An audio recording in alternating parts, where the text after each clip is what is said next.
Bonjour à tous et bienvenue dans cette sixième vidéo des challenges CSS de Noël. Aujourd'hui, on va tenter de réaliser une chaussette de Noël. Donc c'est parti, ma chaussette, elle va être constituée de trois morceaux.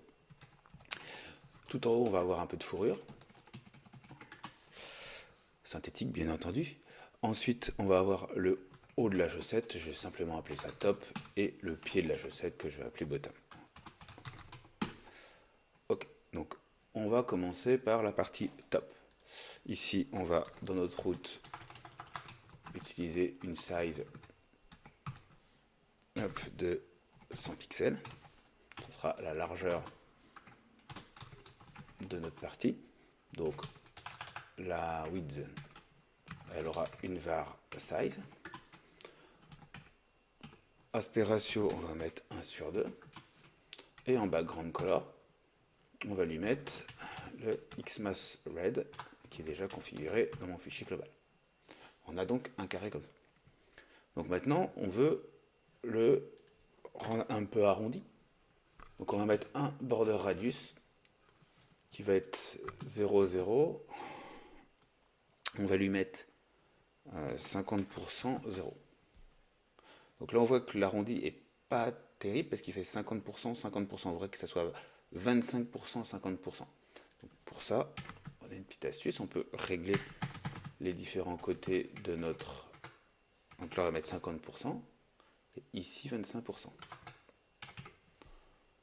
Et alors, on a quelque chose de bien. Maintenant, on veut l'autre partie de notre chaussette. Donc pour ça, on va faire bottom. Bottom, je vais lui mettre à peu près la même chose dedans, pour commencer. On voit que j'ai ça qui apparaît.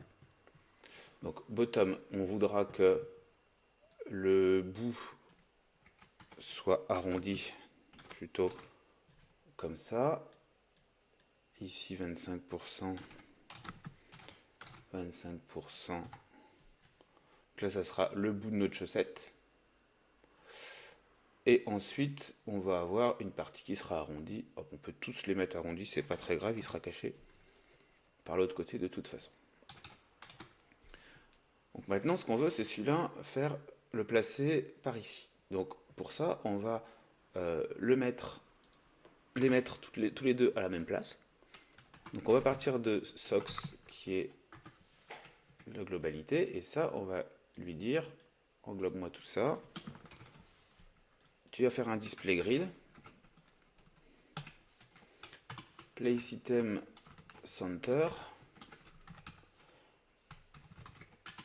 et ensuite sur top et bottom, on va mettre les choses qui sont communes, donc la width pour les deux. On peut mettre l'aspect ratio aussi. Pour le reste, ça sera différent. Et on va surtout leur dire que grid colonne c'est 1, grid row c'est 1. Ça, elles sont superposées normalement, les deux. Hop, et là, je mets bien mes petits et. Hop. Du coup, je suis dans socks, mais j'ai pas créé socks. Donc c'est sûr que ça marche pas. Voilà. Hop. Et donc ici, je les mets hop, dedans.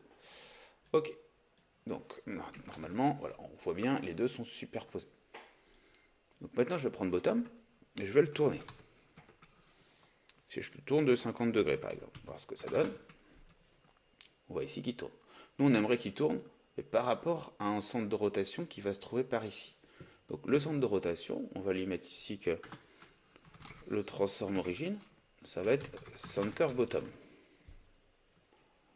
Et on va lui dire de tourner de moins 110 degrés. Et là, on obtient quelque chose qui commence à être pas mal.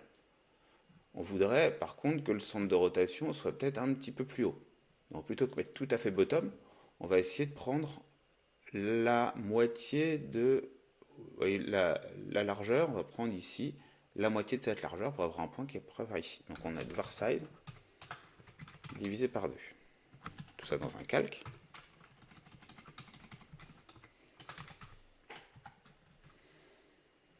Hop, et donc du coup c'est 100% moins ça. 100%, ça lui dit 100% de la hauteur, donc il descend jusqu'à bottom. Et voilà, on a un truc qui est pas mal. Maintenant, on veut rajouter des petits morceaux blancs pour faire un peu plus joli. Donc sur mon bottom, plutôt que mettre un background, on va mettre un background color, on va mettre un background. On va rajouter un radial gradient.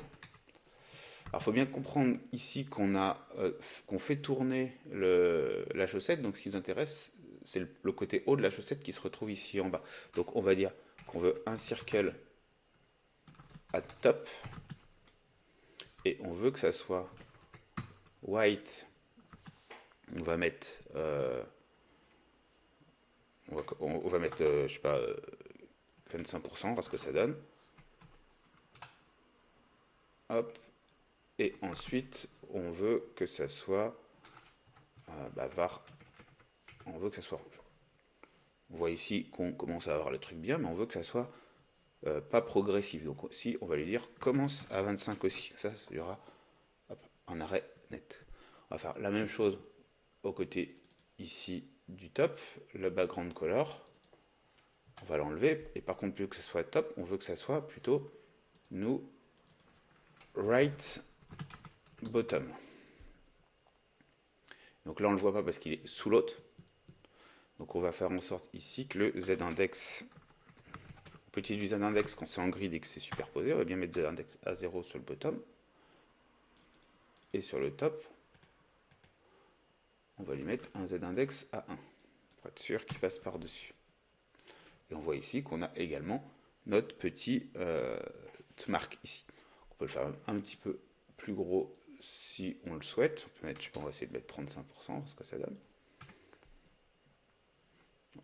Par contre, on voit qu'ici, il y a un petit souci. Donc, ce qu'on va faire pour avoir un effet un peu plus sympa, on va essayer de remonter un petit peu la chaussette. Déjà, je vais peut-être la faire bouger que de 100 degrés. Voilà.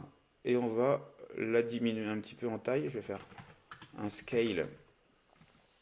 Alors, en X, on ne va pas bouger, mais on va faire 0,9 en Y. Hop, je crois que j'ai fait le contraire. C'est déjà en X. Voilà. Là, je le diminue en X en Y à 0,9, c'est pas plus mal. Et ça donne un petit effet tourné comme ça. Bon, c'est un petit bidouillage, mais ça se gère bien et ça donne un effet assez sympa. On va juste rajouter la petite fourrure au-dessus. Donc, ma fourrure. Ici. On va lui mettre une width également à var size. Un background color white. Un aspect ratio à 2. On voit ici la fourrure qui se met. Alors au niveau de la position, vu que je suis dans une grid, il faut maintenant que celui-là, je utilise plutôt, vous mettez en position 2. Comme ça, celle-ci, elle se mettra dans la grille numéro 1. Hein. Si je vous affiche un petit peu la grille, vous voyez, la grille, elle est comme ça. Et donc là, celle-là en position 1 et ces deux-là en position 2. Et donc là, pour faire l'effet qu'elle soit plus large et qu'elle empiète un peu sur le haut, je vais la scaler aussi. Ce sera beaucoup plus réaliste que de faire des transforms translate. Je vais dire, scale-moi par exemple 1.2. Et vous voyez qu'on a déjà quelque chose d'assez sympa. Pareil, il faut que je lui dise de passer au-dessus. Donc là, je vais lui mettre un z-index à 2. Et on va juste terminer par un peu de border radius ici. Et enfin, pour avoir un effet assez sympa, je vais rajouter, effet un peu fourrure, je vais rajouter un box shadow. Donc, un box shadow à 0,0. Mais je vais lui dire, tu me fais un gros box shadow, je vais mettre par exemple 50 pixels. Voilà. Mais tu ressors également beaucoup. Donc je vais lui mettre ici 40 pixels. Voilà, c'est un petit peu trop, mais on va voir si on le met en white, ce que ça donne. On va encore un peu diminuer les choses. Donc là, je vais plutôt lui dire, tu me mets 10 pixels, mais tu ressors de plus. Alors, après, il faut régler un petit peu les choses. Voilà, on va lui mettre ici 5 pixels. Ici 20.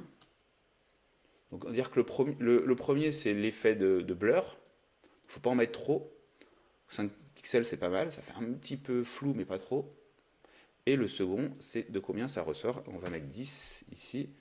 On va mettre un petit peu plus ici, 3 en ratio. Et on a un truc qui est pas trop mal au niveau de notre résultat. Donc voilà pour notre chaussette. J'espère que ça vous aura plu et à bientôt pour une prochaine vidéo.